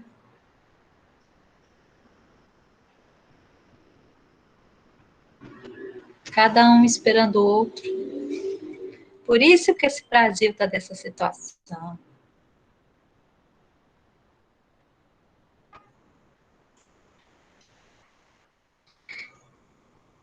Pode falar, meu anjo. Então já que os meninos estão ainda pensando, só queria comentar uma questão com a Ellen, que é na nossa, na construção do nosso acampamento da Juventude Sem Terra desse ano, antes da pandemia, a gente teve muita dificuldade em encontrar um contato de uma liderança, né, da juventude de terreiro ou da juventude quilombola, mas de matriz africana, para participar da nossa da nossa mesa inaugural, né, do nosso acampamento da juventude. E do nada, assim, surgiu um senhor de 70 e tantos anos, no meu WhatsApp me cobrando, assim, que ele queria representar a juventude, né, de matriz africana e tal. Eu disse, não, meu senhor, a gente quer jovem, né, participando, falando sobre, pro nosso povo, né, pro nosso jovem sem terra. E quando eu fiquei observando assim, eu disse assim, quer dizer que não tem ninguém que fale por eles? E aí eu já tinha, né, sabendo da própria, da própria pesquisa da Ellen e tal, a gente tentou entrar em contato e a gente não conseguiu. Mas assim, e aí não é até sendo nenhuma crítica, mas assim, né, pensar assim, né, a importância, né, dessas articulações com outros jovens de outras organizações para ocupar espaço, mas também para manter relações políticas, mas também relações afetivas, né, de juventudes para juventude, juventude plural, né, do campo e da cidade, mas também, né, dessa diversidade religiosa. E a gente sentiu muita dificuldade, né? E eu fiquei assim pensando nisso, né? Sabia que existia a Juventude Terreirinha em Alagoas, mas nesse momento assim de participar do nosso evento, de contribuir na discussão, a gente sentiu assim, muita dificuldade, e em especial porque tinha outra pessoa querendo falar por eles, né? Então assim, essa dificuldade às vezes assim do jovem, né, ele mesmo falar por ele e não precisar de representatividade. Eu acho que isso ainda é muito forte, e eu acho que nem todos os movimentos, né, também discutem sobre isso, mas em especial a gente no MST tem discutido, né, também sobre a importância do protagonismo da juventude, mas também nesses espaços políticos com outras organizações a gente também, né, tece essa percepção, essa observação. Era isso. Boa questão. Tem mais alguém? Eu posso comentar já. Pode comentar, meu bem. O pessoal tá muito devagar. Ainda começou a falar das polêmicas e vocês ainda estão assim. Pois é, ninguém tá querendo colocar a mão no fogo aí. Pois é, imagina eu que tá gravando. Mas é isso. Em relação a essa coisa da relação com outros movimentos, de fato, eu sinto que há um distanciamento ainda. Principalmente no sentido de que muitos desses movimentos, que existem outros agrupamentos, né, enfim, sem dominação, né, de movimento e tal, de coletivos de juventude e terreiro, mas que tem deixado aí, enfim, uma lacuna, e aí eu entendo algumas partes, enfim, mas eu acho que por outras, acho que tem muito isso, muita dessa necessidade de uma autorização, né, de uma determinada casa, de alguma coisa, porque eles são muito instruídos, né? Muitos desses jovens eles são instruídos para falar nos espaços, para falar, mas eu acho que uma outra coisa, Aline, que tem atrapalhado essa coisa do protagonismo, né, no sentido de ir para os espaços, essas articulações do movimento, acho que é a própria dinâmica religiosa. Porque, por exemplo, tinha duas meninas que estavam cotadas para participar do curso, né? E essas duas meninas foram passar, enfim, a quarentena no terreiro, e no terreiro não tem internet, não tem acesso, né? Então elas estão incomunicáveis, né? Enfim, porque o terreiro é um sítio, né? Enfim, não tem uma estrutura para que essas meninas pudessem participar do curso, né? Nos horários, enfim que o curso acontece. Então, existe uma série de limitações também, e aí eu compreendo em algumas partes, em alguns contextos, né, enfim, dessas limitações. Eu acho que isso vem muito da dinâmica religiosa mesmo, assim, no aspecto de, por exemplo, já teve vezes de eu sair do sertão para acompanhar uma determinada atividade, e quando eu cheguei lá, tipo, o pessoal que ia participar da reunião não pôde porque teve atividade na casa, nananã, e eu fiquei lá esperando, entendeu? E aí tinha que voltar para casa, 5 horas de viagem, entendeu? Para poder, mas a atividade não aconteceu por questões religiosas, e aí você precisa compreender que é o contexto daquela coletividade, né? Então, se existe um ato político e uma questão religiosa, a questão religiosa ela vai ser sempre prioritária nesse sentido, né? Então, às vezes, esses momentos, eles, quando coincidem, né? Então, acho que falta um pouquinho despertar ainda mais, assim, para essas questões políticas, né? Acho que essas conexões com outros grupos são muito favoráveis no sentido de ganho, né? De ganho para a juventude de uma forma geral. Então, acho que falta um pouquinho, assim, sabe? Ajustar um pouquinho essa percepção da necessidade de começar a aparecer nesses espaços também, né? De começar a ocupar esses outros espaços com outros movimentos. Mas eu acho que é nesse sentido, né? Desse contexto religioso que acaba sendo prioridade, né? A gente entende que é uma religião que exige uma dedicação muito complexa, né? Por exemplo, você sai da sua casa e passa 10, 15 dias no terreiro, enfim. Eu acho que é uma outra dinâmica que também acho que precisa ser levada em consideração, né? Tem algumas limitações aí. Inclusive, em uma das entrevistas que entrou, uma das partes da entrevista que entrou depois da defesa na dissertação foi justamente falando sobre essas limitações, né? E uma das limitações em relação ao contexto universitário, por exemplo, né? E aí o jovem relata que tem uma extrema dificuldade em estar na universidade, principalmente quando eram questões voltadas a questões, por exemplo, do RU, da alimentação, porque ele não conseguia comer, porque tinha certas limitações alimentícias, e quando era no período de escolher farda, todo mundo só queria preto, roxo, vermelho, e ele não podia usar de forma nenhuma daquelas cores, então todo mundo ia utilizar aquela farda, mas ele era uma das pessoas que não poderia utilizar. E a sala não compreendia essas limitações, né? E ele vai colocando assim de que forma que isso foi atravessando a experiência religiosa dele, né? Tanto dentro do partido, quando o partido não entende, quando ele não pode ir nas atividades ou determinadas formações, e aí ele vai colocando que existem essas limitações e que ele entende que é da experiência religiosa dele, entendeu? Que ele vai sempre colocar isso como prioridade. Então, eu acho que no sentido dessas articulações, acho que não seria nem um desleixo, mas eu acho uma questão de prioritária, assim, para a juventude, né? Nesse sentido, nesse cenário, entre religiosidade e política. Me parece que é isso, Ellen, mas aí me parece também que é uma total desassociação que nós fazemos desse universo para o universo social, né? Para a gente Uhum. pensar que a nossa sociabilidade, organização de horário, de tempo, de tudo é baseado numa herança judaico-cristã, né? Que é o Exatamente. sábado e o domingo, que são os dias. Então, assim, os interstícios, os dias de guarda, assim, tem várias coisas que o universo social ele está permeado dentro da lógica cristã, a gente funciona dentro dessa lógica, né? Os horários, até inclusive vamos pensar também o tempo capitalista, né? Que é bem Uhum. diferente do tempo da natureza, do tempo religioso, né? A questão da circularidade que você tinha levantado antes, né? A gente está na linearidade total, assim, e aí realmente há esses desencontros. Então, eu acho que é preciso fazer uma ponte aí de aprendizado, né? Para a gente, nos movimentos, a gente conseguir acolher essas diferenças e talvez a comunidade terreiro perceber uma estratégia, né? É que é aquela sempre a maior dificuldade, eu acho que isso tem também em outras comunidades, de você ter esse processo de formação contínua de novas lideranças e a galera que está com as condições materiais suficientes para você levar em frente, né? Porque imagina, gente, o corre que é da vida, né? Ter que trabalhar, às vezes, dar conta de uma série de coisas, e ainda você fazer esse processo realmente do movimento político, movimento social, tudo isso entra, né?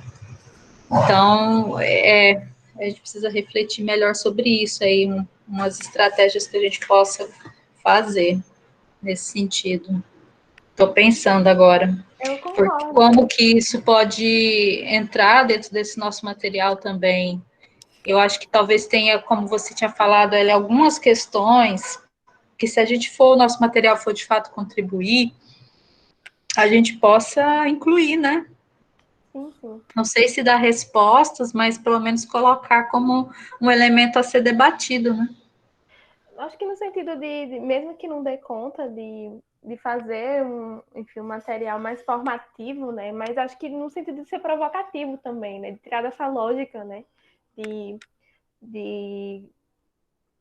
compreender só uma realidade, mas compreender outras realidades também, né? Então acho que a gente às vezes desconsidera, né? E eu tenho muito viajado nessa perspectiva que a galera está apresentando agora desse, desse período decolonial, né, de se desligar dessas coisas do Ocidente e tudo mais. Então, acho que é uma outra lógica para a gente pensar, porque de fato são outras dinâmicas, né?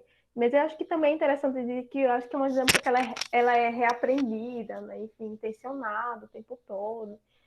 E aí eu fico também fritando nesse sentido de como que a gente pode contribuir no sentido de fazer esse acolhimento mesmo, né? De compreender essas dinâmicas, né? Dessas comunidades. Sim, exatamente, isso é fundamental para a gente conseguir dar um passinho à frente. Se a gente está passando por essa fase terrível do reativo, né? É quase como se a gente fosse os movimentos reacionários nessa atual conjuntura, e na verdade a gente não pode nunca, né, nos colocar nesse lugar que na verdade não fomos nós que nos colocamos, né, a conjuntura toda nos deixou. Então, para a gente dar um passinho à frente, mesmo que seja um passinho pequeno, a gente vai precisar lidar com essas questões todas. E aí eu insisto, pessoal, que a gente está chegando numa fase do curso que é preciso começar a tentar colocar um pouquinho já no papel, começar a redigir algumas ideias, para ver depois como que a gente vai, de fato, elaborar o material. Então, não é criar muita mais pressão, não, em cima de todos nós, né, em relação àquilo que a gente precisa dar conta, mas é já ter algumas questões chaves aí, lembrando das aulas da professora Carolina, né, aquelas palavrinhas chaves que a gente vai poder depois trabalhar. Professor Wellington, por favor, diga a sua proposta. Boa tarde, Aline. A Aline chegou depois. A fala da Ellen, pensando para a questão da juventude, e agora vocês conversando sobre a questão da educação, aí eu acabei lembrando de uma nova proposta, na verdade, na modalidade de ensino aqui em Alagoas, que é o projeto integrador, que já tem na universidade, né? E aí no ensino básico, no ensino médio, a gente trabalha com temas transversais, que tem uma perspectiva interdisciplinar, que, tipo, o que nós estamos trabalhando aqui seria exatamente isso, que daria para englobar história, geografia, sociologia, filosofia, até mesmo outras disciplinas da ciência de natureza. Se a gente pensar a ideia como Ellen enfatizou, sobre a questão da perspectiva das religiões afro-brasileiras estarem mais ligadas à questão da natureza, da energia, assim como os orixás. E aí eu estava pensando nessa proposta, porque como é que funciona a disciplina? Se monta um material onde, claro, com a linguagem da juventude, só que é uma proposta um pouco diferente da cartilha. Ele teria, assim como a cartilha, ele tem uma perspectiva formativa, mas ele traz alguns textos ou partes de textos, propostas de atividades após o texto, atividades teóricas e atividades práticas que a pessoa possa executar. Então, ele também é formativo, assim como as cartilhas, mas ele foge um pouquinho dessa perspectiva de cartilha e tem uma perspectiva mais escolar, digamos assim, mais formativa, como se fosse um curso mesmo, só que um curso voltado para a juventude, a partir da linguagem da juventude, e facilitado, a partir de textos e atividades, onde o aluno, ou nesse caso, onde o público que nós queremos atingir, possa ser colocado em prática. E sempre de forma transversal, ou seja, que é o que nós estamos fazendo aqui, um diálogo que não faz parte de uma disciplina específica e que todas as disciplinas poderiam abordar. Eu pensei nisso porque, se nós conseguíssemos fazer em PDF, de fato, isso poderia ser distribuído até mesmo para a SEDUC, né? Já que a SEDUC tem essa proposta de projeto integrador. Claro, eu acho que eu posso estar pensando alto nesse momento, mas nós teríamos um material aí para propor a SEDUC. E aqui nós estamos muito carentes nesse material do projeto integrador, por ser uma disciplina nova. Cada professor anualmente, o professor ele tem que preparar esse material. E aí é um trabalho que demanda muito tempo. E nesse caso, a gente estaria propondo para os professores já um material pronto, com a possibilidade de entrarmos até no espaço escolar.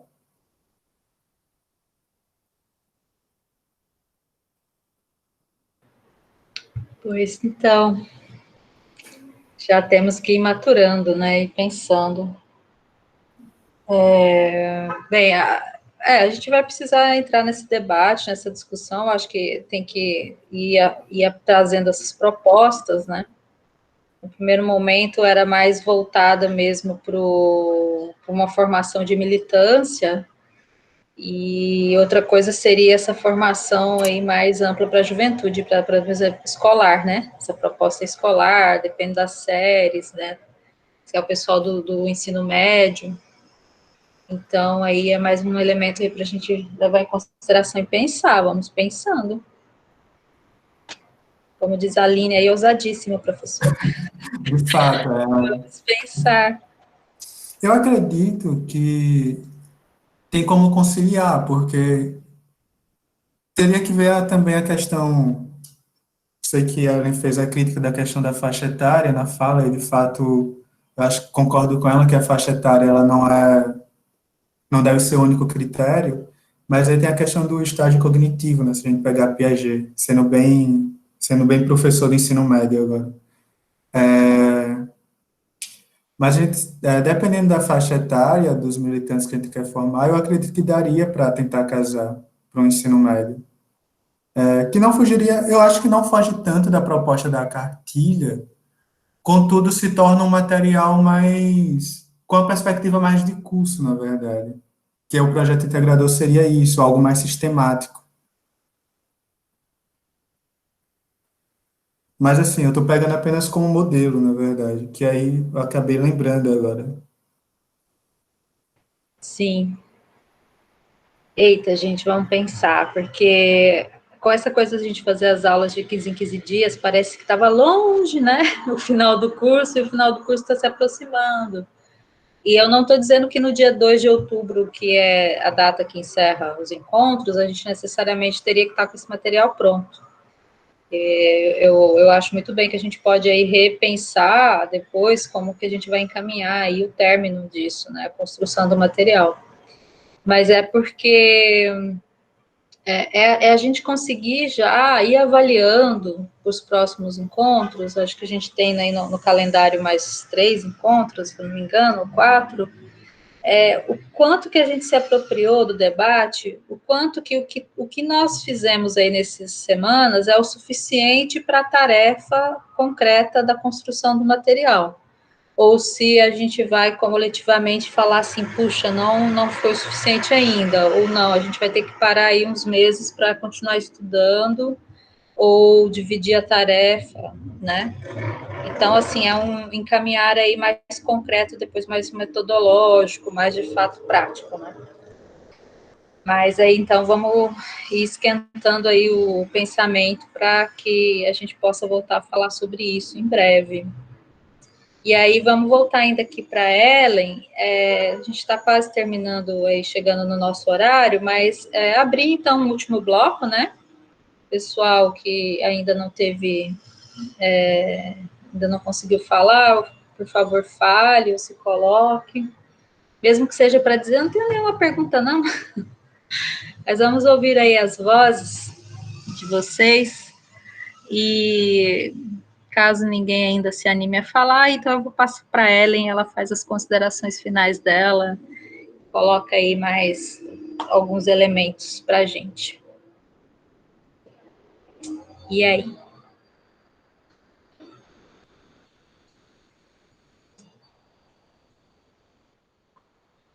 Bem, Ellen, querida, é contigo. Agradecer muito demais a sua aula, muito obrigada, a gente vai aprendendo muito sempre. Muito obrigada, querida professora. Por favor, então, suas considerações. Eu que agradeço, acho que é sempre uma boa oportunidade, né, para conversar. Eu acho que tenho aprendido muito com as nossas aulas do curso, de que forma popularizar, né, enfim, os nossos conhecimentos. Eu acho que isso é magnífico. Fico pensando aqui também se a gente não poderia, talvez, traçar um perfil, né, de qual seria o nosso público, né? A gente poderia ir conversando de uma forma mais intensa, né? Que perfil seria esse que a gente poderia, enfim, para chegar num tema, chegar numa abordagem, enfim, fazer aí um material bonitinho que ele pudesse ser divulgado assim de forma ampla, né? Para que todo mundo pudesse ter acesso, não só também o público-alvo que a gente quer, mas que a gente pudesse divulgar de uma forma mais ampla, botar isso na internet mesmo, o pessoal baixar e se apropriar e reutilizar. Estou sempre a favor disso. E eu acho que só tem a acrescentar, né, no nosso projeto. Eu acho que a gente está chegando no final.